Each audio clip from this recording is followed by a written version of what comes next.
Rob, are you a believer in what the Rockets are doing right now?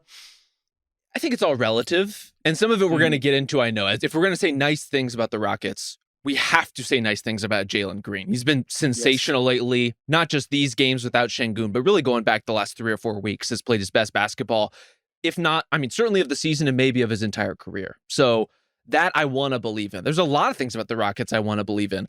Do I think they're actually going to catch the Warriors? Probably not. But Golden State's certainly given them a hand here, you have to say. Yeah, I think we thought we were locked in and entrenched of our top 10 in the West. And, it's not just Golden State. The Lakers haven't exactly, hit the afterburners here on this play-in ranking. And so, yeah, they still have something to play for. They got a lot of young guys who haven't experienced much winning, if at all, in the NBA. So it's nice to see them still in the fight. It's nice to see them still honoring the legacy and the true nature of phase 2. So, they deserve to get some love. What is the true nature of phase 2? Well, that's the question. Not being the Wizards. Yes. I think it's like we're not some bottom feeding pencil in a W type of team, right? Even the Spurs, like with the crazy stuff that Wemby's been doing lately, last night notwithstanding against the Dallas Mavericks, at least they have that thing going. This like really cool generational talent that we're monitoring his development. Teams like Portland, teams like the Wizards, teams like Charlotte, Memphis, if you catch them on the right night. It's just like pencil that in. The Rockets haven't reached that nadir. And I think that's something to be applauded. I know that's like damning with faint praise, but like it's nice because it's something they actually set out to do this year. Well, if I can jump the line here in saying nice things about the Rockets, the reason they are here, the reason we're having this conversation about them even making the play-in is because of their defense. The 5th best defense in the league. They obviously have Alperen Sengun, who's been awesome this season. But when I think about their defense, I think we tend to key in on the veteran guys. We talk about Dylan Brooks. We talk about Fred VanVleet. We talk about Ime Udoka and the professionalization of what they're doing. But I find myself thinking a lot about Jabari Smith Jr., who's been the real deal defensively this season in a way that I think changes the complexion of what they are. Like, he's not a defensive anchor type, although with Sengun out, he's playing more 5. He's being pushed into that role a little more. But to me, he looks like a great utility defender at the 4. Switches really well, keeps his hands high, really challenges people. And the way he moves, I think, is a really good omen for a big. Like, he has a mobility and a capacity to shuffle and hang with guys and recover and get back into plays that to me is really impressive. And if you're thinking about the future of what the Rockets are and can be, a lot of it starts with this sort of phase 2 defense that they've put together. And I think Jabari's been a big part of it. Yeah, so what do you think about the lineup they've been trotting out these days? So post-Sengun injury, and we should say one of the nice things to say about them is Sengun looked like he could have been out for a while. It looks like it might just be an end-of-season sort of thing. That's a very nice thing for all of us, in particular the Rockets. But now they're going a little bit more small ball. It's Fred VanVleet, it's Jalen Green, it's Amen Thompson, Dylan Brooks, Jabari Smith. Do you think that's changed any of the calculus with like his defense or his play of late? Well, I think for one thing, factoring on Amen Thompson as basically another big makes sense for a lot of reasons. And it's part of the difficulty in figuring out what his role is long term. What can the spacing be with a player like Amen in there? Because with this version, the small ball, well-spaced, like free range version of what the Rockets can be, we see Amen Thompson's athleticism in full display. Like, he's had some amazing plays, some amazing dunks with all this space to work with. I love that for this version of the Rockets.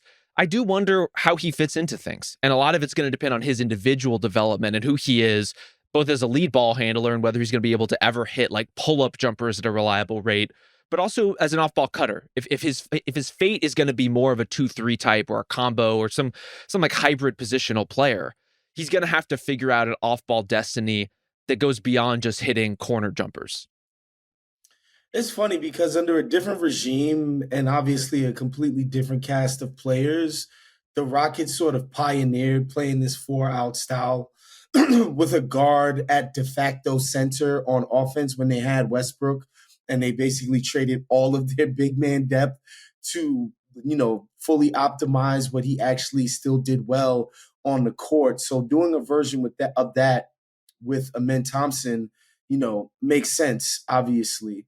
And I think it just simplifies the roles. That's the thing about spacing, man. It makes all of your reads and all of your decision making a lot more clarified because the paint is less muddy. So you don't have to be as crafty and dodging guys and getting around and creative finishing, or just outright being a great floater or a mid-range shooter.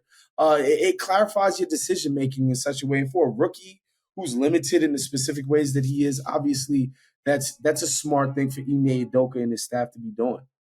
If you wanted to see what Asar Thompson looked like in space, this is what it is. And the comp is an easy one, but it is so crazy what sort of preternatural just feel and just a nose for the ball that both of these guys have.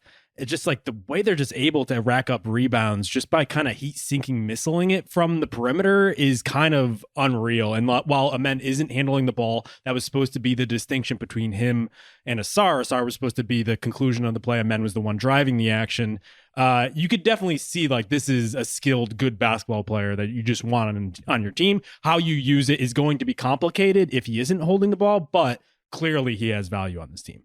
Definitely so. And it's so weird with brothers who grow up playing together, you do get those complementary skill sets a lot of times. Like one will lean offense and one will lean defense. One will have the ball, one will know how to play without it.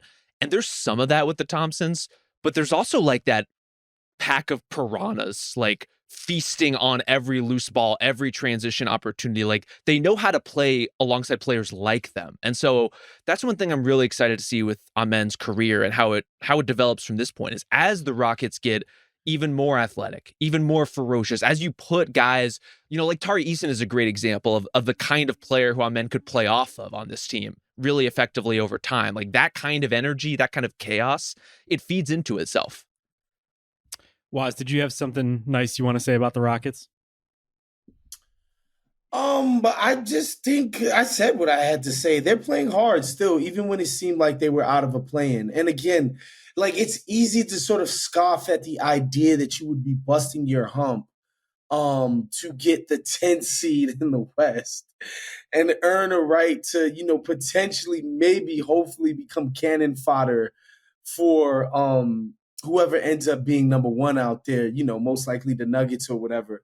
Like it's easy to scoff at that, but I respect the competitive nature of this group, their professionalism, and I think you got to give credit to the coach for instilling that type of mentality and focus where they're clearly their best player goes out and there's still no quitting that team. Now, look, it's nice when you get to play the Wizards twice and you throw the freaking Spurs in there. It's nice when that can happen, but I tip my cap to, this highly competitive nature because I think that's something you need to see from a young team. You need to see a team that's willing to go out there, not give a damn about looking cool, sticking their nose in there and playing their asses off. Yeah. So should we talk about Jalen Green now? Because let's please.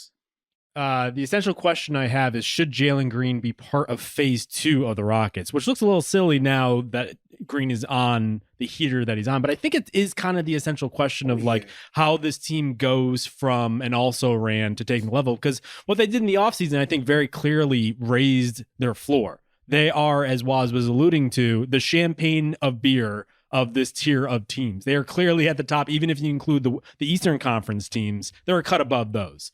But how do you get to the next level? Well, it would be Jalen Green stepping up. Clearly has done that of late in March. 27 points per game, 50% from the floor, 40% from three. That's huge because he hasn't really been shooting it all that well each of the 3 seasons he's been in the league. But West Player of the Week. Rob, is this kind of what you were hoping to see from Green all along? Yeah, I think it's what the Rockets were hoping to see. This is the vision of who he can be. And that's a really exciting thing. Some of it is just the jumper hitting. And that's the part that makes me a little wary because he is a streak shooter. He is a guy who is most comfortable with the ball in his hands. That's the natural rhythm of his game, is operating off the dribble, creating for himself. If he can do those things at a really high level, it explodes Houston's potential. And that's where I get hung up. You know, around the trade deadline, for example, there was all this discussion about Jalen Green and picks for Mikal Bridges, for example. Like, is that a package that could make sense for both parties? I fall into the trap of a clean fit as much as anybody, and Mikal Bridges would be a super clean fit with the way Houston plays. But what you want out of your second and third guys is someone who can pop off, is someone who can transcend their role in a difficult series. And I love Mikal Bridges, but Jalen Green has the profile of that kind of player. He also has a much lower floor and is much less consistent and is a much worse defender. And so it depends on what you're prioritizing. And for where the Rockets are right now, honestly, they have complementary guys. They have the Fred VanVleets. They have the Dylan Brookses. I would want to maintain the potential and the flexibility and the pop of someone like Jalen Green versus banking it on a more reliable and better fitting player, if that makes sense. Yeah, I think the knock on Jalen Green has been a sort of lack of feel, general just terrible shot diet, and a lot of it. Although this year it has calmed down way more so than the first 2 years, but it was still, if you look at his shooting splits, it wasn't exactly like a picture of, efficiency. And I think it's funny because I think the mode of player that you would compare him to is Anthony Edwards. It's explosive, high usage shooting guard, who is, who's going to have the ball in his hand and be expected to create against any set defense, right? And honestly, I looked up Ant Edwards' year 3 splits where he's at a 29.9 usage and 564 true shooting. And Jalen Green is at 27 usage and 538. Like, it's worse. But you can make the argument that it's in the neighborhood. I don't think anybody would say last year's version of Ant Edwards was close. Like, these guys were close in as far as how good they were, as far as how much defenses respect them on a night-to-night basis. But I think if you're the Rockets, you're just hoping that his trajectory – is going to continue to be high usage. And if he could just take his efficiency closer to that 58, 59 range of true shooting and not be, playing around, messing around with Jordan Poole territory, in the 51s, that's the hope there.